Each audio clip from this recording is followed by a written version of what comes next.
All right, thank you for joining us again on this podcast. My name is Sean Wheeler. I'm with PureHypnosis.com. I'm a clinical hypnotherapist operating out of Marietta, Georgia, and I am joined today by Wesley Anderson, Dr. Wesley Anderson, who has a doctor of clinical hypnotherapy, has been practicing for more than 20 years, and is in Atlanta, down in the Buckhead area here in Georgia. His website is Trance-Formations.com. And in the previous installment of this podcast, we talked a little bit about the misconceptions, which is more to the tune of what hypnosis is not. And now we're going to spend a little bit of time talking about what hypnosis is and how you can tell if you've been hypnotized. So to start things off, Wesley, we get that question a lot from our clients before and even after the session sometimes. Well, I don't know if I was hypnotized, or how would I know if I have been? Where do we start out on that? Well, we start out with the pre-talk, Sean, and what we do is we give people the information so that we've answered the question before they ask it.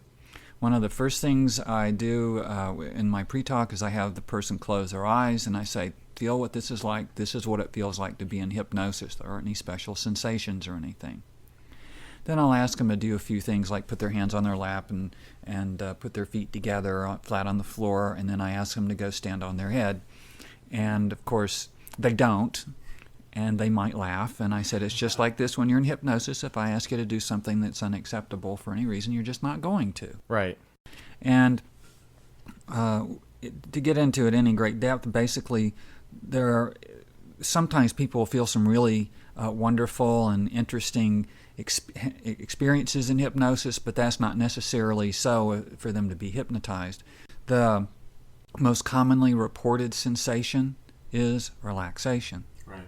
And they don't even have to be relaxed. Mm-hmm. Hilgard was a researcher back in the early 20th century, had people in hypnosis riding exercise bicycles. And so even when you give that pre-talk, and this is something that I do with every client, where we spend about 3 or 4 minutes or maybe a little bit more talking about what they can expect, what's going to happen, how it is and how it's not going to be. And we say it's not sleep. You're not going to go to a deep sleep and forget everything. But even after all of that pre-talk, we'll still have the occasional client afterwards who, after opening their eyes and responding very well during the session, will say, well, was I hypnotized? And what would you say then? I'd say if we took a videotape of the session we just did and showed it to a bunch of hypnotherapists, they'd all agree that you'd gone into trance. And how is that? What are some of those signs that we as hypnotherapists look for to judge whether or not a person is responding? Well, the first thing is they'll get very still. Much more still than if they were normally sitting or in a chair or whatever. And by still, yeah, what we're talking about here is, just to be clear, is that, rather than when a person is in a normal conscious state, there'll be some shuffling, they might scratch their knee a little bit, they might itch their nose, straighten up their shirt or move around in the chair. When they're hypnotized, it can be complete immobility. Complete immobility. You'll notice that the muscles of the face will flatten out. They look like they're asleep because of the relaxation in their face. More subtly, you'll notice a shift in the breathing patterns. They might twitch from time to time, an unconscious kind of thing. It's sort of like when you're falling asleep and the leg goes down. Like in front of the television, right. That can happen sometimes, where right. You get that little twitch of the hand or the twitch of the foot. Right. Right. And also there can be REM, rapid eye movement, yes. that we'll notice, which is another sign for hypnotists that it's working. Now, I've had some clients who've said afterwards, boy, my eyes started to twitch and I kind of freaked out there for a moment. I didn't know what was going on. And I say, well, that's just a sign that it's working for you. Well, there's another few things we can do as well. Sometimes we'll do what are called convincers. Well, we'll actually have the person do a hypnotic phenomenon. For example, an arm levitation where we have them imagine their arm is getting lighter. It's like it's being lifted up by a big balloon, and it'll just go up. Right. Or we'll do the opposite and have them imagine they've got some very warm, comfortable sandbags on the other arm, and they can try to lift it, but they won't be able to. Right. So those are a couple of little things that we can do. As you know, there are certain ways of guiding somebody into hypnosis that actually build those kinds of things into it. The Dave Ellman induction, where they start out by making their eyes stuck shut. Right, and it's through the power of your own imagination. You make it real and you make it happen in your mind. One of the things that I like to do as a convincer is one thing that I saw Milton Erickson doing in a video that he made, and this was a video I think that took place back in 1978 when he was in a wheelchair, as he hypnotized a gentleman and he had him open his eyes, but awakening only from the neck up, as the rest of his body remained perfectly still and deeply asleep. When I do that with my clients, they invariably have this amazing sensation as they open their eyes and they look down at their body and they can't believe how relaxed they've become. And they feel as though they can't move their body. And I'll tell them, you could move your body if you want to, but you probably won't because it feels too good to remain perfectly still. So there are things that we as hypnotists can do to make it a little bit clearer for you, and yet there are also some similarities between being hypnotized and being in a normal state to the extent where sometimes it's difficult to tell. Oh, sure. A lot of people seem to think that a hypnosis is an all-or-nothing kind of thing, that you're deeply zonked out of consciousness and you're only aware of whatever weird stuff is going on. And the truth of the matter is there's all kinds of depths of hypnosis, so that somebody who's in a very, very light trance would not think of themselves as being in hypnosis at all. Right. An observer might notice some subtle cues. Then you get someone who's gone into the Esdale state where you could take and move their arm up and just leave it sitting there for an hour and they'd be perfectly comfortable. You could do surgery on them. They'd know what was going on, but they wouldn't care. They'd feel wonderful. They would have no pain. Well, people have a difficult time understanding that. We had that the hypnotherapist out in England last year who had surgery performed on his hand to have a bone spur removed, and that's easily searchable in Google if you want to type it in there. He had surgery performed with no anesthetic, didn't feel any pain, heard the whole surgery, heard the doctors talking, heard the instrument scraping against the bone in his hand, and hypnotized himself and turned off the pain sensors. Well, when I go to the dentist, I make sure that time goes quickly. It seems like it's just a few minutes.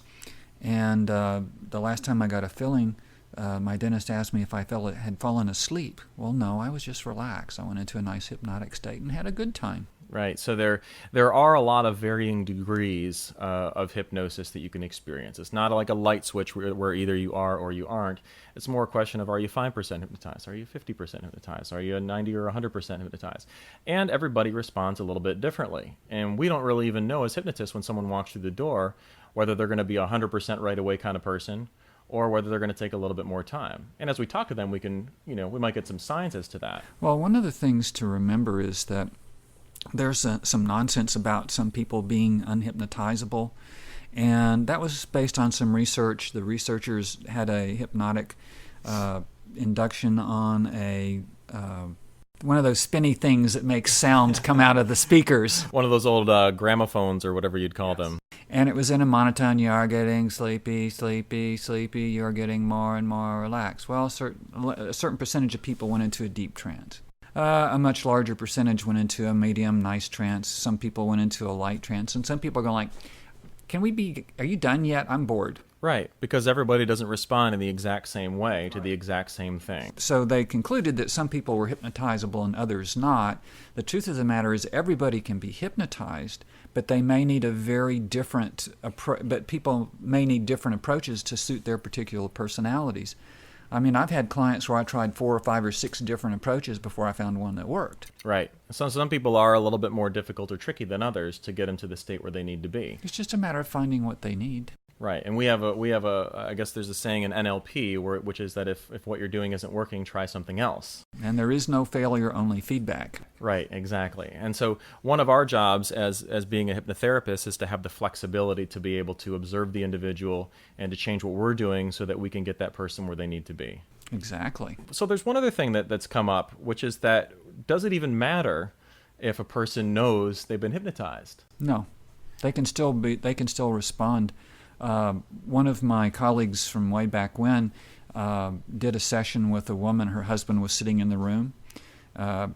She quit smoking. He was just sitting there to observe, and he quit smoking too, and that wasn't his intention. And so he went into hypnosis. He responded to suggestions, never thinking that was the case. So hypnosis isn't something, we don't have to know you were hypnotized to respond. You don't have to believe that you were. The most important thing for us as hypnotherapists is that the people get the results that they want. Absolutely. Wesley Anderson, thank you for joining me again on this podcast. Been a delight. All right, and we're going to have more in the future, so look for other podcasts, whether this is on YouTube, whether it's on Trance-Formations.com, or whether it's on my website, purehypnosis.com. Look for more information. We're going to try to open your eyes and clear the confusion and make hypnosis something that's easy for you to understand. We'll see you soon.